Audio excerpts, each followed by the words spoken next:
Hello प्यारे बच्चों and let's start one shot videos for chapter 2 inverse trigonometric functions. प्यारे बच्चों डिलीटेड सिलेबस के हिसाब से जो आपका रिसेंट सिलेबस है उसके हिसाब से मैं आपको वन शॉट कराऊंगा, तो बड़े ध्यान से सुनिएगा। इसको करने के बाद आपको बस एक छोटा सा काम करना है। जितने भी लेक्चर्स अवेलेबल है, अगर आप चाहते हैं कि आपके 80 आउट ऑफ 80 आए, तो अगर आप चाहते हैं कि आपको बस ठीक ठीक मार्क्स चाहिए तो वन शॉट के बाद आपको फिर एनसीईआरटी सॉल्व करनी है, प्रीवियस ईयर करने हैं, that will be sufficient. But आप चाहते हैं कि आपके 80 आउट ऑफ 80 आए, तो आपको जो मेरे डिटेल्ड लेक्चर्स है उनको देखना जरूरी है। तो ये आप पर डिपेंड करता है प्यारे बच्चों, आप वन शॉट के बाद एनसीईआरटी प्रीवियस ईयर करना चाहते हैं, ये वन शॉट देखने के बाद एक बार फास्ट फॉरवर्ड करके आप डिटेल लेक्चर देखने के बाद एनसीईआरटी प्रीवियस ईयर करना चाहते हैं। राइट, चलिए शुरू करते हैं प्रिंसिपल वैल्यू से। जैसे बड़े ध्यान से सुनिएगा मेरी बात को। जैसे आप लोगों ने क्लास 11th में अगर पढ़ा है तो आपने ये पढ़ा होगा कि sin π/2 1 होता है। राइट, मतलब ये एक ट्रिग्नोमेट्रिक फंक्शन है। इसके अंदर अगर हम कोई एंगल पुट करते हैं तो एक रियल नंबर आंसर आता है। राइट, हम पढ़ रहे हैं इस बार इसका उल्टा इनवर्स ट्रिग्नोमेट्रिक फंक्शन। तो वो कैसे काम करेंगे, बड़े ध्यान से सुनिएगा। जब भी कभी हम कोई इनवर्स ट्रिग्नोमेट्रिक फंक्शन की बात करेंगे ना, वो एक नंबर पे अप्लाई होगा, मतलब उल्टा काम चलेगा इस बार। पहले क्या था, एंगल पे अप्लाई होता था, एक नंबर आंसर आता था, बट हम लोग पढ़ रहे हैं इनवर्स ट्रिग्नोमेट्रिक फंक्शंस, तो इस बार उल्टा होगा। ये नंबर पे अप्लाई होगा और एक आंसर यहां आएगा, और ये जो आंसर होगा that will B an angle. वो क्या होगा, एक एंगल होगा। अब वो काम कैसे करना है वो भी सुन लीजिए। जैसे मैंने आपसे पूछा कि find the principal value of sine inverse of 1, number put होगा इस बार यहां पर। तो आपको एक ऐसा एंगल बताना है, आंसर कैसा आना चाहिए, ऐसा एंगल आना चाहिए। आपको एक ऐसा एंगल बताना है जिसपे अगर साइन अप्लाई हो, आपको एक ऐसा एंगल बताना है जिसपे ये साइन अप्लाई हो तो आंसर 1 आए। मतलब साइन की वैल्यू 1 कहां होती है, आपको वो एंगल बताना है। साइन की वैल्यू 1 कहां होती है, इस एंगल पे। तो आपका आंसर क्या आएगा, π/2। आपका आंसर क्या आएगा इस क्वेश्चन का, π/2। जैसे मैंने आपसे पूछा cos इनवर्स ऑफ 1/√2 कितना होगा, तो आप ऐसा एंगल सोचिए जिसपे कोस की वैल्यू, इस कोस की वैल्यू 1/√2 होती है। आप ऐसा एंगल सोचिए। 10th क्लास से भी आप इसको, अगर आपने 11th नहीं भी पढ़ी है ना, तो आप इसको कर सकते हो। आप 10th क्लास पे चले जाइए, आप सोचिए किस एंगल पे कोस की वैल्यू 1/√2 होती है, π/4। तो इस क्वेश्चन का आंसर होगा π/4। मैंने आपसे पूछा कि tan इनवर्स ऑफ 1 की वैल्यू बताओ क्या होगी, तो आपको एक ऐसा एंगल बताना है जिसपे अगर 10 अप्लाई करें तो आंसर 1 आना चाहिए, दैट इज π/4। तो प्यारे बच्चों इन सबको बोला जाता है प्रिंसिपल वैल्यू। राइट, मतलब आपका आंसर एक एंगल आना चाहिए। और हम डैम श्योर 100% आपसे बेट लगा के मैं बोल सकता हूं कि इस बार बोर्ड्स में एक क्वेश्चन इसके ऊपर पक्का बनेगा, 100% बनेगा, बेट लगा के बोल रहा हूं। बोर्ड्स में एक क्वेश्चन इसके ऊपर पक्का बनेगा और एमसीक्यू ही बनेगा। तो बड़े ध्यान से लेक्चर को देखिएगा एंड तक, हो सकता है इस चैप्टर की हेल्प से आपके अच्छे मार्क्स स्कोर हो जाए। राइट, चलिए एक दो एग्जाम्पल और कर लेते हैं। जैसे मैंने आपको बोला कि साइन इनवर्स ऑफ √3/2, तो आपको एक ऐसा एंगल बताना है अगर जिसपे मैंने साइन अप्लाई किया तो आंसर आएगा √3/2 60 डिग्री, दैट इज π/3। तो ये बनेगा इसका आंसर π/3। राइट, चलिए कुछ थोड़ा सा झोलमोल कर लेते हैं इन चीजों में। बड़े ध्यान से सुनिएगा, दो चीज आपके सामने है, पहले इसको डिस्कस करते हैं फिर इसको डिस्कस करेंगे। चलिए ये क्वेश्चन सॉल्व कर लेते हैं। यहाँ पर एक साथ 3 दे रखी है तो हमें तीनों को सोल्व करना है। साइन इनवर्स ऑफ 1/√2, ऐसा एंगल बताना है जिसपे साइन को अप्लाई करें तो आंसर आए 1/√2 45, दैट इज π/4। फिर बीच में माइनस का साइन एज इट इज। इसके बाद इसकी वैल्यू क्या होगी, एक ऐसा एंगल बताना है जिसपे 10 अप्लाई करें तो आंसर क्या आना चाहिए, 1/√3, that is 30 degree, π/6 plus secant inverse of 2। अब सीकेंट इनवर्स ऑफ 2 कैसे निकालना है वो भी सुन लो। हमें पता है सीकेंट और कोस एक दूसरे के उल्टा काम करते हैं। तो अगर आपको पूछा जाए सीकेंट इनवर्स ऑफ 2, आप अपने मन मन में सोचिए इसका उल्टा क्या बनेगा, कोस इनवर्स ऑफ 1/2। जो कोस वैल्यू देता है सीकेंट उसका उल्टा कर देता है ना। तो अगर आपसे पूछा जाए सीकेंट इनवर्स ऑफ 2, आप मन मन में इसको सोचिए कोस इनवर्स ऑफ 1/2, जो वैल्यू देता है उसका उल्टा कर दो। अब आप सोचिए कोस की वैल्यू 1/2 किस एंगल पे होगी, that is π/6, that is π/3, sorry π/3। Cos की वैल्यू 1/2 कहां होगी, π/3 पे। बस अब तो एलसीएम लेना है और आपका काम खत्म। 4, 6 और 3 का एलसीएम आएगा 12, दैट इज 3π - 2π प्लस 4π। तो ये बनेगा 7 - 2 5π/12। ये प्यारे बच्चों आपका आंसर बनेगा। बहुत सिंपल है, राइट, बहुत बहुत सिंपल है। अब ऐसे हमको बहुत सारे क्वेश्चन प्रैक्टिस कराऊंगा यहीं पर। राइट, उससे पहले ये एक टेबल है एनसीईआरटी में, जहां पर आपकी एक्सरसाइज 2.1 शुरू होती है, उससे जस्ट पहले लेफ्ट साइड पे ये एक टेबल है। और ये टेबल क्या बताता है, बड़े ध्यान से सुनिएगा। क्योंकि हम लोग फंक्शंस पढ़ रहे हैं, ये इनवर्स ट्रिग्नोमेट्रिक फंक्शन है तो ये उसका डोमेन है, तो ये क्या है, उसका डोमेन है। और ये क्या है, उसकी रेंज है। किसकी रेंज है आपको वो भी बता देता हूं, रेंज या प्रिंसिपल वैल्यू ब्रांच एक ही बात होती है। तो साइन इनवर्स का डोमेन क्या होता है, ये साइन इनवर्स का डोमेन क्या होगा, ये -1 से 1। और जो भी आप पुट करोगे साइन इनवर्स में, आपका जो आंसर आएगा, एंगल आएगा, वो एंगल कहां से कहां लाई करना चाहिए, -π/2 से π/2। सेम कोस इनवर्स का ये डोमेन है, ये रेंज है, ये कोसिकेंट इनवर्स का है रेंज डोमेन, ऐसे ये सब है। सो आपका काम क्या है, ये टेबल आपके लिए इतनी जरूरी क्यों है, आपके सामने क्वेश्चन देखिए, मैं आपको बताता हूं कैसे आएगा, बड़े ध्यान से देखिएगा प्यारे बच्चों। आपके सामने क्वेश्चन ऐसे आएगा, विच ऑफ द फॉलोइंग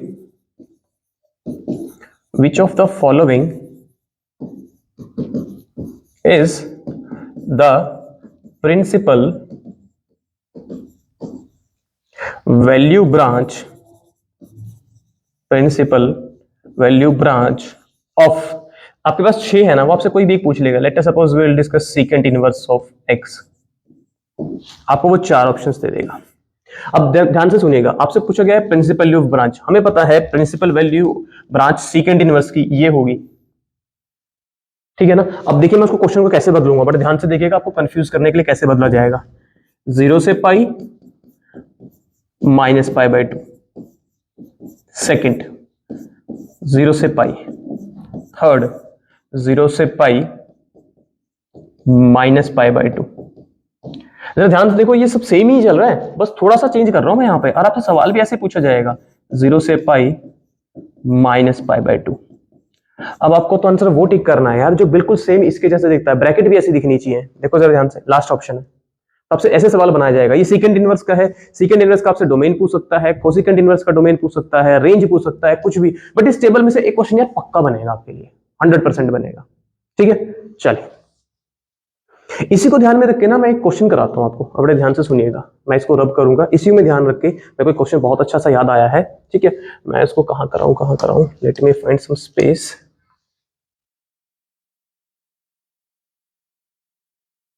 यहां पर, और मेरी बात को बड़े ध्यान से सुनिएगा, एक बार मैं ये हटा देता हूं। यहां पर मैं क्वेश्चन लिखने जा रहा हूं, बड़े ध्यान से क्वेश्चन को देखिएगा, ये बड़ा इंपॉर्टेंट क्वेश्चन है। फाइंड द डोमेन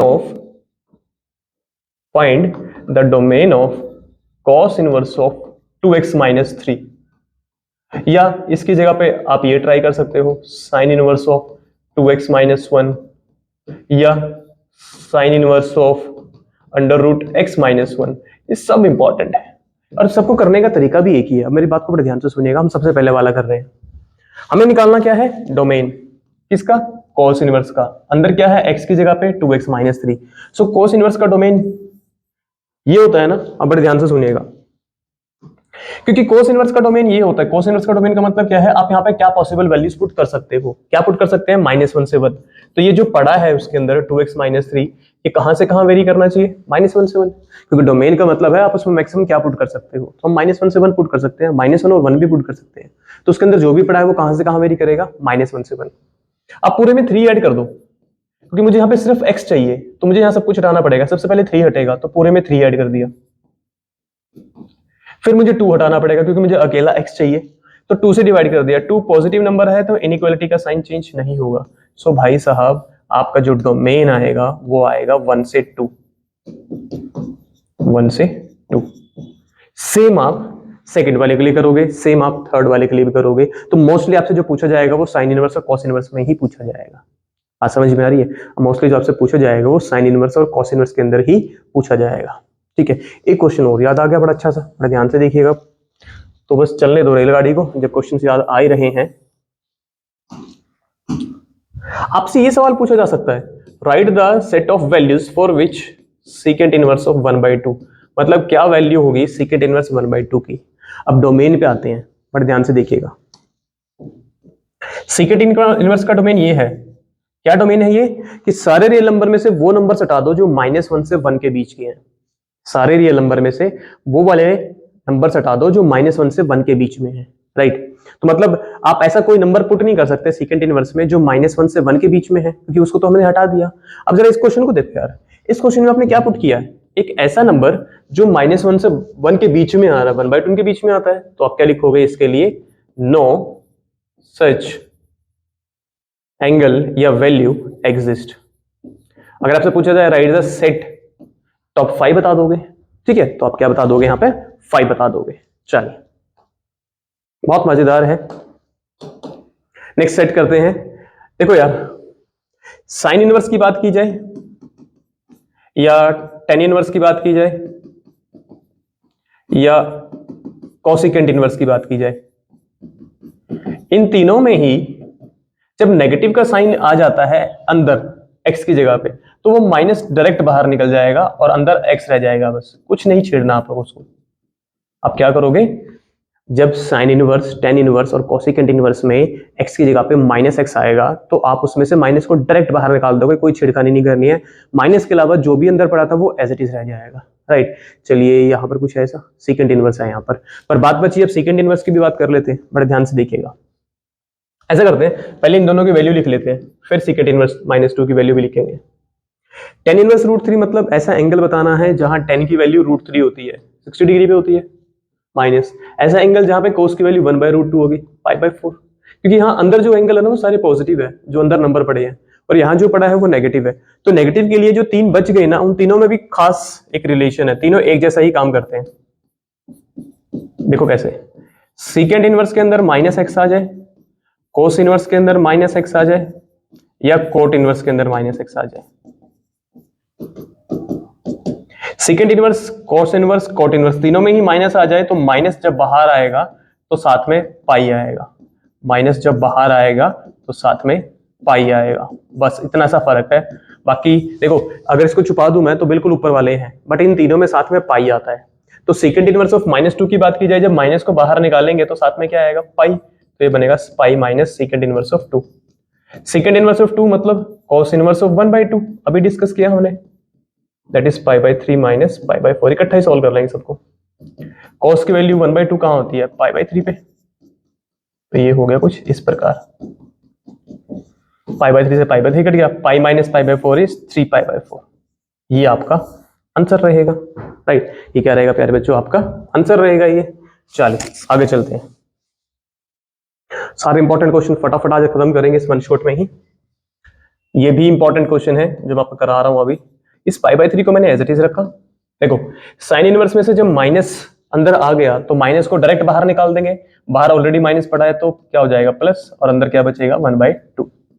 ये हो गया साइन π/3 प्लस साइन इनवर्स 1/2 की बात की जाए तो π/6 आएगा, और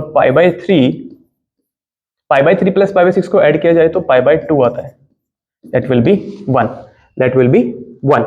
ये क्या बनेगा आपका 1। बहुत सिंपल से क्वेश्चन है, बहुत सिंपल है, डरने की जरूरत नहीं है हमें। नेक्स्ट क्वेश्चन देखते हैं, टेन इनवर्स ऑफ, अच्छा देखो यहाँ पे ना साइन इनवर्स नहीं है, यहाँ पे साइन है, ये 11th क्लास वाला साइन है, और हमें पता है 11th क्लास से कि साइन हो या साइन इनवर्स हो, अगर अंदर नेगेटिव आता है तो वो डायरेक्ट बाहर आ जाता है, तो डायरेक्ट वो बाहर आ जाएगा। और ये minus as it is sine π/2 1 हो गया। और अभी हमने पढ़ा कि साइन इनवर्स, टेन इनवर्स और कॉसिकेंट इनवर्स में जब अंदर माइनस आता है तो वो डायरेक्ट बाहर निकल जाएगा, तो ये डायरेक्ट बाहर निकल के क्या देगा, ten inverse of 1। Tan inverse 1 मतलब π/4, तो आपका आंसर आएगा इस क्वेश्चन का प्यारे बच्चों -π/4, राइट। बहुत सिंपल है, एक बार आपको चीजें समझ में आ गई ना, फिर तो ऐसे फटाफट गाड़ी चलती रहेगी इसमें, ठीक है। चलिए, ये भी मोस्ट इंपॉर्टेंट क्वेश्चन है, बड़े ध्यान से देखिएगा। टेन इनवर्स √3 एक ऐसा एंगल जिसपे टेन की वैल्यू √3 होती है 60 डिग्री, तो π/3 आ गया, minus as it is. Cot inverse के अंदर माइनस आ गया, तो जब माइनस बाहर निकलेगा कोट इनवर्स में से तो पाई के साथ निकलेगा, तो ये हो गया π/3 minus pi minus minus plus.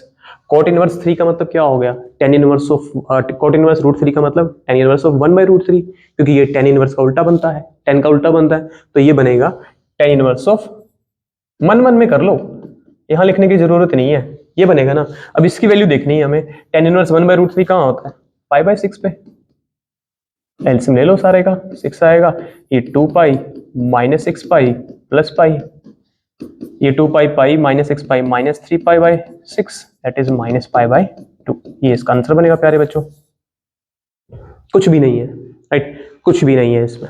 चलिए बस आपको ये ध्यान रखना है कि इन ट्रिग्नोमेट्री, इनवर्स ट्रिग्नोमेट्री के अंदर प्लस का साइन पड़ा है कि माइनस पड़ा है। अगर प्लस पड़ा है तो आप डायरेक्ट एंगल लिख दो, माइनस पड़ा है तो आप ये देखो कि यार वो माइनस बाहर कैसे आएगा, सिर्फ माइनस बाहर आएगा या पाई के साथ आएगा। वो मैंने आपको बता ही दिया कि किस में पाई आएगा और किस में पाई नहीं आएगा। चल, ये नेक्स्ट सेट है हमारा, पर ध्यान से देखिएगा। अगर बाहर साइन पड़ा है और अंदर इसी का इनवर्स ट्रिग्नोमेट्रिक फंक्शन पड़ा है, अगर अंदर साइन पड़ा है और अब बाहर साइन पड़ा है और अंदर उसी का इनवर्स ट्रिग्नोमेट्रिक फंक्शन पड़ा है, तो ये दोनों एक दूसरे को हमेशा रेसिप्रोकेट कर देंगे, एक दूसरे को कैंसिल आउट कर देंगे। तो यहाँ पर जो भी एक्स पड़ा है वही आपका आंसर बनेगा। जैसे साइन इनवर्स ऑफ 1 की बात कर लेंगे तो ये 1 आएगा। साइन इनवर्स ऑफ 1/√2 है तो ये 1/√2 आएगा। बट शर्त ये है कि बाहर ट्रिग्नोमेट्रिक होना चाहिए, अंदर उसका इनवर्स होना चाहिए। और मैंने यहाँ पे बस एक ही लिखा है, पर ये हमेशा ट्रू है। हमेशा इन द सेंस मतलब ये कोस के लिए भी ट्रू है, टेन के लिए भी ट्रू है, कोई भी लिख दो आप यहाँ पे, ये सबके लिए ट्रू होने वाला है कि बाहर उसका ट्रिग्नोमेट्रिक है, अंदर उसका इनवर्स ट्रिग्नोमेट्रिक है, तो ये हमेशा ट्रू होगा, ऑलवेज। अब बेनिफिट क्या है इस सेट का वो भी सुन लो। देखो वैसे तो सिलेबस में सिर्फ ये मेंशन किया गया है इस बार के लिए, बट मैं आपको जनरल बता रहा हूँ कि cos inverse, tan inverse, secant inverse, cosecant inverse, secant inverse, जो कॉट इनवर्स, जो भी होगा, बाहर ट्रिग्नोमेट्रिक है, अंदर उसका इनवर्स है, तो वो हमेशा कैंसिल आउट होकर वही देंगे जो यहाँ पर पड़ा है। इसका बेनिफिट क्या है, ये वाला क्वेश्चन को बड़े ध्यान से देखिएगा। मुझे इसको सिंप्लीफाई करके वैल्यू निकालनी है इसकी। जब मुझे ये पता ही है कि यार अगर बाहर कोस पड़ा है और अंदर कोस इनवर्स होता तो ये डायरेक्ट कट के क्या देगा, 3/4। बट यार यहाँ पे कोस है, यहाँ पे कोस इनवर्स नहीं है, तो मुझे यहाँ पे क्या बनाना चाहिए, कॉस इनवर्स। मैं आपको बता देता हूँ, जैसे हम लोग पाइथागोरस यूज करते थे 10th क्लास में, हम वैसे ही करेंगे। मैं ये नहीं मान रहा हूँ कि आपको 11th आती है, मैं आपको जितने भी क्वेश्चंस कराऊंगा आई ट्राई कि वो 10th के बेसिस पे हो जाए, ठीक है, ताकि आपको प्रॉब्लम ना हो। बड़े ध्यान से देखिएगा। 10 की बात की जाए, हम लोग 10th क्लास में पढ़ते थे पंडित बद्री प्रसाद हर हर भोले, ये मेरा 10 होता था। क्या होता था, परपेंडिकुलर अपॉन बेस। आप सेम यहां लगाओ, इसको सॉल्यूशन में मत लिखना, ये रफ का काम बता रहा हूं मैं आपको। ये पंडित हो गया और ये भोले हो गया, मतलब परपेंडिकुलर अपॉन बेस। पाइथागोरस की हेल्प से ये कितना आएगा, 5 आएगा। चलो कितना आ गया, 5 आ गया। देखो अगर बाहर कोस है तो मुझे अंदर क्या चाहिए, कॉस इनवर्स चाहिए। कॉस इनवर्स क्या होता है, बेस अपॉन हाइपोटेन्यूज। बेस कितना है 4, हाइपोटेन्यूज कितना है 5। अब देखो जरा ध्यान से, बाहर कोस पड़ा है, अंदर उसका इनवर्स पड़ा है, तो जो यहां पड़ा है वही आंसर होगा। तो इसका आंसर क्या आएगा, 4/5। That's it, question solve. तो आई ट्राई कि 10th क्लास के बेसिस पे जितने भी मैक्सिमम क्वेश्चंस हो सकते हैं मैं आपको वो कराऊं प्यारे बच्चों, राइट। चलिए आगे चलते हैं, कुछ और क्वेश्चंस करते हैं। बट ध्यान से क्वेश्चन को पढ़िएगा, पहले वाले को। आपको मैंने हिंट दे दी कि अगर बाहर कोस पड़ा तो आप अंदर कोस इनवर्स बनाने की कोशिश कीजिए, बाहर साइन पड़ा तो अंदर क्या बनाएंगे, फिर साइन इनवर्स। सो बस वही काम करना है। सो मैं पाइथागोरस की हेल्प से वही काम करूंगा कि यहां पर कोस है, मैं अंदर कॉस इनवर्स बनाऊंगा। 10 की बात की जाए तो 10 क्या होता है, पंडित भोले, तो ये कितना आएगा, √1 + x²। बात की जाए कोस इनवर्स की, so that will be base upon hypotenuse is equals to. Same काम हम लोग करेंगे अब साइन के लिए, सेम काम हम लोग करेंगे अब साइन के लिए। कैसे करेंगे वो भी देख लीजिए। कॉट क्या होता है, बेस अपॉन परपेंडिकुलर, तो ये कितना आएगा पाइथागोरस की हेल्प से 5। तो बाहर अगर साइन पड़ा है तो मुझे अंदर क्या चाहिए, साइन इनवर्स। अब साइन इनवर्स क्या होता है, perpendicular upon hypotenuse, perpendicular upon hypotenuse. तो मेरा इसका काम खत्म।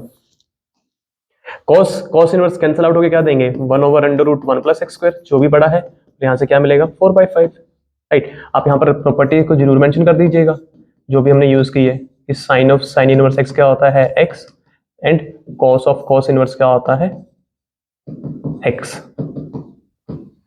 अब बस हमें सॉल्व करना है, सॉल्व करना है मतलब x की वैल्यू निकालनी है, तो क्रॉस मल्टीप्लाई करके स्क्वेयरिंग कर लेते हैं। तो ये बनेगा 1 + x² इंटू में 16 इक्वल्स टू में 25। मैंने क्या किया, क्रॉस मल्टीप्लाई कर दिया, 5 इधर जाएगा, ये इधर जाएगा, स्क्वेयरिंग करती तो 4 का स्क्वायर 16, इसका स्क्वायर करेंगे तो रूट हट जाएगा, 5 का square 25। So 1 + x² is 25/16। So x² will be, 1 को उठा के मैं इधर ले गया, 25/16 - 1, दैट विल बी 9/16। x² की वैल्यू आई है 9/16, सो x की वैल्यू क्या आएगी आपकी, ±3/4। ये आपका सोल्यूशन होगा प्यारे बच्चों। बस फर्क इतना है यहाँ पर क्योंकि ये सॉल्यूशन इस क्वेश्चन का है, तो आपको ये देखना है कि ये इसको सेटिस्फाई कर पाएगा या नहीं कर पाएगा, and definitely this will satisfy. ठीक है, तो ये जो है प्यारे बच्चों, ये क्या बनेगा, आपका आंसर बनेगा। तो आपका काम इतना है कि आप एक बार 3/4 पुट कीजिए, जहां पर भी x है, चेक कीजिए क्या दोनों बराबर आ रहे हैं। एक बार -3/4 पुट कीजिए और चेक कीजिए क्या दोनों बराबर आ रहे हैं। डेफिनेटली बराबर आएंगे, क्योंकि वहां पर कोस पड़ा है, कोस के अंदर नेगेटिव पॉजिटिव आए उससे कोई फर्क नहीं पड़ता है। राइट, चलिए, ये एक छोटा सा फॉर्मूला है, मैं फास्ट नहीं चल रहा हूं, मैं आपको ये रियलाइज करा रहा हूं कि अगर आप थ्योरी को अच्छे से समझ पाओगे ना, तो क्वेश्चन बहुत फास्ट हो जाएंगे। बात समझ में आ रही है? अगर आपने थ्योरी को, जब मैं पढ़ा रहा हूं, आपने ध्यान दिया होगा, मैं हमेशा थ्योरी बहुत स्लो समझाता हूं और क्वेश्चन फिर फटाफट करते हैं हम लोग, क्योंकि पेपर में हमें क्वेश्चन फटाफट करने हैं ना, तो हमें वही सीखना है कि थ्योरी को आराम से समझो, चाहे 2 मिनट एक्स्ट्रा लग जाए, पर क्वेश्चन करने में टाइम नहीं लगना चाहिए। भाई डूब जाएंगे फिर तो हम लोग, क्योंकि इतना टाइम नहीं है हमारे पास। सही है, चलिए, sine inverse x plus cos inverse x हमेशा π/2 देगा हमें। ऐसे ही tan inverse x plus cot inverse x, ये भी π/2 देगा। और जो दो बच गए बेचारे, उनकी तो मजबूरी है, उनको इकट्ठे ऐड होके भी π/2 देना पड़ेगा, तो secant inverse x plus cosecant inverse x, ये भी π/2 देंगे। मोस्टली हमें इसी का यूज होने वाला है, पहले वाले का, कि अगर साइन इनवर्स एक्स और कॉस इनवर्स एक्स को ऐड किया जाए, मतलब अगर ये क्वांटिटी सेम है दोनों में, तब की बात कर रहा हूं मैं, ये नहीं कि यहां कुछ और पड़ा है यहां कुछ और पड़ा है, तब तो दोनों का आंसर क्या आएगा ऐड करने पे, π/2। राइट, देखिए इधर ध्यान से, इस क्वेश्चन को बड़े ध्यान से देखिएगा, ये बहुत इंपॉर्टेंट क्वेश्चन है और इसकी हेल्प से मैं आपको बहुत कुछ सिखाने भी वाला हूं। cos of sin inverse 2/5 plus cos inverse x equal to 0। जब भी कभी यहां पर कोई ट्रिग्नोमेट्रिक या इनवर्स ट्रिग्नोमेट्रिक पड़ा हो और यहां एक कांस्टेंट पड़ा हो, तो आप एक काम कीजिए, वैसे तो इसको दो तरीकों से बोला जाता है, मैं आपको सिंपलेस्ट तरीकों से बताता हूं, कि अगर यहाँ cos पड़ा है तो हम इसको इधर लेके जा सकते हैं। होता तो कुछ और है, बट मैं ज्यादा टेक्निकलिटीज में नहीं जा रहा हूं, क्योंकि आपके पास अभी इतना टाइम नहीं है टेक्निकलिटीज को समझने के लिए, तो मैं आपको डायरेक्ट बता रहा हूं। जब cos इधर है तो इधर जाके बनेगा cos इनवर्स, तो cos इनवर्स किस पे लगेगा, जो यहाँ पर नंबर पड़ा होगा 0। राइट, अगर यहाँ cos इनवर्स होता तो ये cos 0 बनता। फिर बात समझ में आ रही है? जो भी होगा इनवर्स कर देना उसका। इसको एक बात बताइए, cos इनवर्स 0 कहाँ होता है, π/2 पे, और ये सेम हो गया मेरा, इसको नहीं छेड़ रहा हूं मैं, इसको मैं नहीं छेड़ रहा हूं, ये सेम हो गया। इस साइन इनवर्स 2/5 को मैं उधर लेके जा रहा हूं, इसको उठा के मैं उधर ले गया, तो ये बनेगा π/2 माइनस साइन इनवर्स ऑफ 2/5। अभी हम लोगों ने पढ़ा, अभी पढ़ा हम लोगों ने कि sine inverse x plus cos inverse x क्या होता है, π/2 होता है। तो यहां से कोस इनवर्स एक्स की वैल्यू क्या आएगी, π/2 minus sine inverse x. Cos inverse x की वैल्यू क्या आएगी, π/2 माइनस साइन इनवर्स एक्स। बड़े ध्यान से देखिएगा,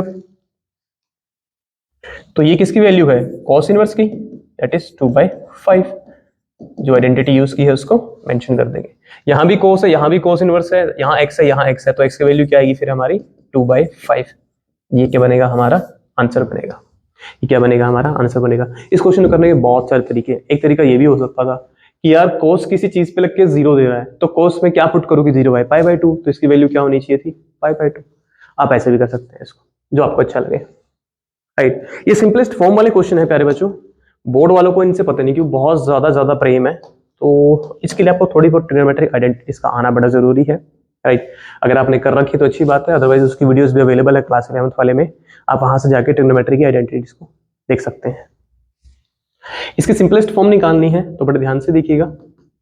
हमें इतना पता है प्यारे बच्चों कि sine 2 theta 2 sine theta cos theta होता है, यह होता है हाफ एंगल आइडेंटिटी। किसकी, साइन की। अगर यहाँ 2 थीटा है तो यहाँ थीटा थीटा हो गया, हाफ हो गया। अगर यहाँ 4 थीटा होता तो यहाँ पे हाफ क्या होता है, 2 थीटा 2 थीटा, तो इस पे यूज करेंगे। सो ऊपर क्या बनेगा, 2 साइन 2x cos 2x। नीचे की बात करते हैं, 1 minus cos 2 theta is 2 sine square theta, इसको भी हाफ एंगल आइडेंटिटी बोलते हैं। अगर यहाँ पर 2 थीटा है तो यहाँ पर थीटा हाफ हो जाएगा। अगर यहाँ 4 थीटा होता तो यहाँ पे 2 थीटा होगा, तो इसमें लगाएंगे तो क्या देगा आपको, 2 साइन स्क्वायर, 4x का हाफ करेंगे तो कितना आएगा, 2x। 2 से 2 कट गया, एक साइन से एक साइन कट गया, तो ये बनेगा tan inverse of cos 2x upon sine 2x। प्यारे बच्चों, cos अपॉन साइन क्या होता है, cot। cos अपॉन साइन क्या होगा, cot। और बड़े ध्यान से मेरी बात को सुनिएगा। जब भी कभी बाहर tan इनवर्स आएगा और अंदर cot x आएगा, जब भी कभी बाहर tan इनवर्स आएगा और अंदर cot x आएगा, या इसका उल्टा कर दो, बाहर cot इनवर्स है अंदर tan है, मतलब बाहर इनवर्स ट्रिग्नोमेट्रिक फंक्शन होना चाहिए, अंदर ट्रिग्नोमेट्रिक होना चाहिए। रिलेशन किस किस में बनेगी? tan इनवर्स में, cot में, cot इनवर्स में, tan में। सो आप इसको कैसे लिखोगे? पाई बाय 2 माइनस जो भी चीज यहां पड़ी हुई है आप इसको लिख दोगे pi by 2 minus 2x, because tan inverse of cot x is x, tan inverse of cot x is x, ये बनेगा, राइट, ये बनेगा।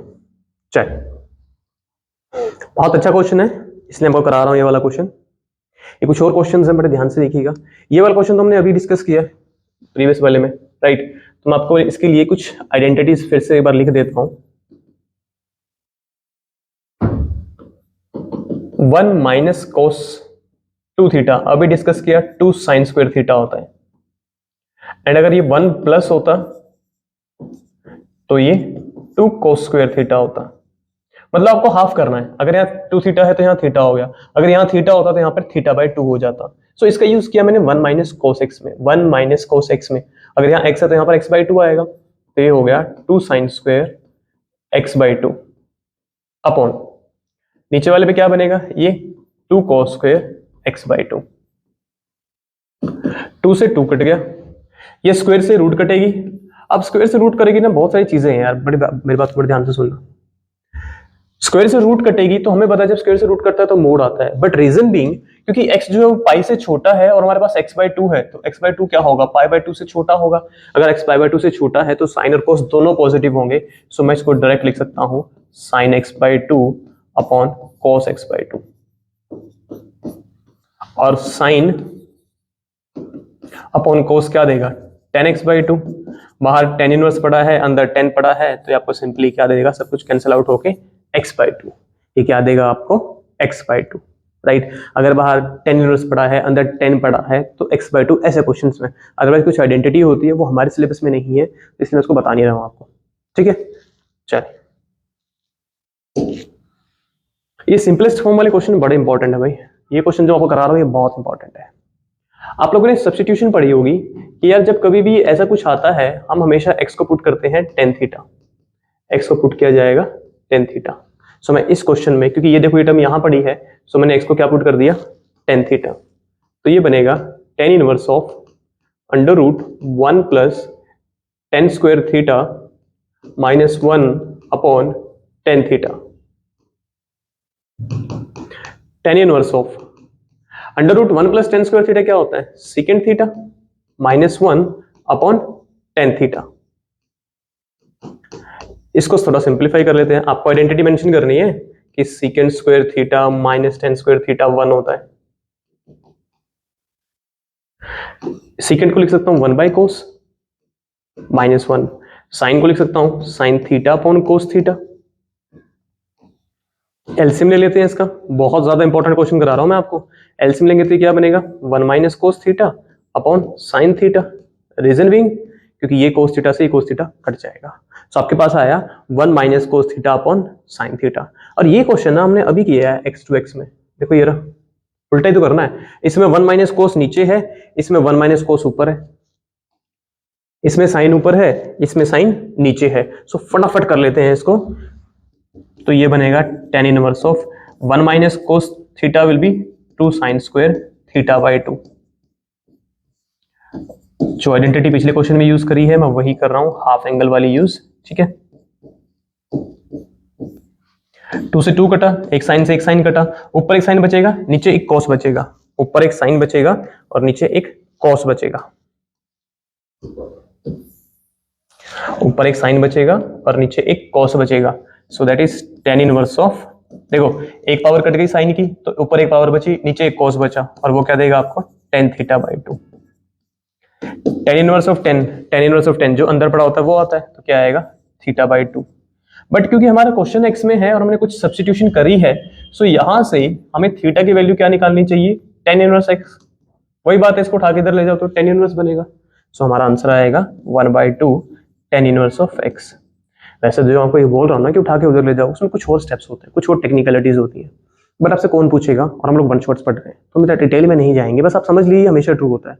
जब कोई भी उठ के इधर जाएगा, अगर यहाँ पे 10 है तो 10 इनवर्स बनेगा, और यहाँ 10 इनवर्स होता तो वो 10 बन जाएगा। ठीक है, सिंपल सा फंडा है। चले, ये कुछ आखिरी के पलों में है हम लोग इस चैप्टर के। ये प्रॉपर्टी होती है, ये है सिलेबस में है आपके, कि अगर बाहर साइन इनवर्स पड़ा है और अंदर साइन पड़ा है तो ये कैंसिल आउट तभी होते हैं जब ये जो x है वो साइन इनवर्स की प्रिंसिपल ब्रांच में लाई कर जाए, जो हमने सेकंड स्लाइड में पढ़ा था ना, ये वाले में, जो हमने इस स्लाइड में पढ़ा था, ये वाला देखो, ये है साइन इनवर्स की प्रिंसिपल ब्रांच। सो हम जो अभी पढ़ रहे हैं ये वाला, ये कब ट्रू होगा, अगर बाहर इनवर्स है। हमने थोड़ी देर पहले पढ़ा था कि अगर बाहर साइन होता अंदर साइन इनवर्स होता तो हमेशा कट जाता है, बट बाहर अगर साइन इनवर्स है और अंदर साइन है तो ये कैंसिल आउट होके x तब देगा जब ये x कहाँ लाई करेगा, आपकी प्रिंसिपल ब्रांच -π/2 से π/2 में, राइट। जैसे फॉर एग्जांपल मैंने आपको बोला कि sine inverse of sine, let us suppose π/3 की बात कर लेते हैं। सो π/3 जो इस रेंज में आता ही है तो कट के क्या दे देगा, डायरेक्ट ये π/3। अब इस रेंज में अगर नहीं आया, जैसे वो वाला क्वेश्चन है, तो आपको उस रेंज में लेके आना पड़ेगा। जैसे यहाँ भी साइन इनवर्स है, फिर साइन है, फिर x है, तो ये कट के 2π/3 नहीं देगा आपको। क्यों? क्योंकि 2π/3 90 से बड़ा होता है, हमारे पास मैक्सिमम 90 जा रहा है, -90 से +90, और ये 120 होता है, तो 90 से बड़ा है। तो आपको कुछ फॉर्मूलेस लगाने पड़ेंगे, बड़े ध्यान से देखिएगा, क्योंकि ये 120 है, सेकंड क्वाड्रेंट में है। सेकंड क्वाड्रेंट के एंगल को हम ऐसे लिख सकते हैं पाई माइनस π/3, एलसीएम लेके देख लो, 2π/3 बनेगा। और ये सेकंड क्वाड्रेंट है तो साइन पाई माइनस थीटा क्या देगा, sine theta. Sine pi minus theta क्या देगा, साइन थीटा। तो ये हो गया आपका साइन थीटा। अब देखो बड़े ध्यान से, अब आप चाहे वो फॉर्मूला लगाओ या आप डायरेक्ट वैल्यू पुट कर दो। डायरेक्ट वैल्यू कैसे, देखो मैं आपको दोनों तरीके का, π/3 60 डिग्री है ना, 90 से छोटा होता है, तो उस फॉर्मूले के हिसाब से ये कट जाएगा तो आंसर क्या देगा आपको, π/3 देगा। अगर आपको वो फॉर्मूला करने में कंफ्यूजन है ना, तो आप एक काम क्या कर सकते हो, बड़े ध्यान से देखो, साइन π/3, साइन 60 डिग्री कितना होता है, √3/2, क्या आएगा, साइन इनवर्स √3/2। ऐसे एंगल ढूंढो जिसपे साइन लगाएंगे तो √3/2 आएगा, क्या होता है, π/3, सेम आ गया। तो प्यारे बच्चों, वो आपकी मर्जी है, आप उस फॉर्मूले का यूज करना चाहते हो या आप डायरेक्ट इसकी वैल्यू पुट करने के बाद फिर अब प्रिंसिपल वैल्यू निकालना चाहते हो, जो हमने सबसे पहले किया लेक्चर में, राइट। तो ये ऐसे काम करेगा। बाकी के भी होते हैं बट वो इस बार सिलेबस में नहीं है हमारे, तो हम उसको नहीं डील करेंगे, राइट। चलिए, ये आज की क्लास का लास्ट लेक्चर है प्यारे बच्चों, और ये भी इंपॉर्टेंट क्वेश्चन है, मैं आपको तभी करा रहा हूँ। सॉल्व एग्जांपल है एनसीईआरटी का, बड़े ध्यान से देखिएगा, आपको कोई चीज प्रूव करनी है। सो मैं लेफ्ट हैंड साइड लेके चलूंगा, देखो मैं आपको सब्स्टिट्यूशन सिखा रहा हूं कैसे करते हैं। हमने ना ये फॉर्मूला पढ़ा हुआ है कि sin 3 theta is 3 sin theta minus 4 sin cube theta. हमने ये फॉर्मूला पढ़ा हुआ है 11th में। अब आप एक काम कीजिए, आप इस फॉर्मूले को इससे कंपेयर कीजिए। मैं आपको सब्स्टिट्यूशन सिखा रहा हूं कि करते कैसे हैं। 3 x की जगह पे क्या है, sin theta, minus as it is 4 as it is, x की जगह पे क्या है, sin थीटा। तो इस वाले क्वेश्चन में x की जगह पे क्या आना चाहिए था, sin थीटा ना। सो हम लोग क्या करेंगे यहाँ पे, सब्स्टिट्यूशन। क्या सब्स्टिट्यूशन करेंगे, put x equals to sin theta. So मैंने x को sin थीटा पुट कर दिया, ये बनेगा sin inverse of 3 sin theta minus 4 sin cube theta. पता लग गया कैसे पुट किया हमने, है ना। अब 3 sin theta minus 4 sin theta cube, ये देखो जरा ध्यान से, इस आइडेंटिटी का यूज करते हैं अब हम लोग। 3 sin theta minus 4 sin cube theta किसके इक्वल होता है, sin 3 थीटा के, तो ये बनेगा sin inverse of sin 3 theta using this identity. अब ऐसे क्वेश्चंस में बाहर sin इनवर्स पड़ा है और sin पड़ा है, तो ये कैंसिल आउट होकर आपको क्या देगा, थीटा देगा। और थीटा की वैल्यू यहां से क्या निकलेगी, फिर sin इनवर्स ऑफ x, क्या निकलेगी, sin इनवर्स ऑफ x। तो ये बनेगा 3 sin इनवर्स ऑफ x। यही हमें प्रूव करना था, हो गया क्वेश्चन सॉल्व, राइट। प्यारे बच्चों, बहुत इंपॉर्टेंट चैप्टर है, मैं आपको ये सलाह दूंगा इसके बाद आप पूरी एनसीईआरटी सॉल्व कीजिएगा। अगर आप डिटेल लेक्चर देखना चाहते हैं तो मैं तो सजेस्ट करूंगा आप उसको भी बार जरूर देखिएगा। उसके बाद आप प्रीवियस ईयर कीजिएगा और आपका ये चैप्टर खत्म है। Max to max 3 to 4 hours लगेंगे पूरा चैप्टर करने में, including previous year, detail lecture, everything including NCERT, right. So आज के इस लेक्चर में इतना ही है। आपको आज का लेक्चर कैसा लगा मुझे जरूर बताइएगा। हम लोग मिलेंगे फिर नेक्स्ट लेक्चर में।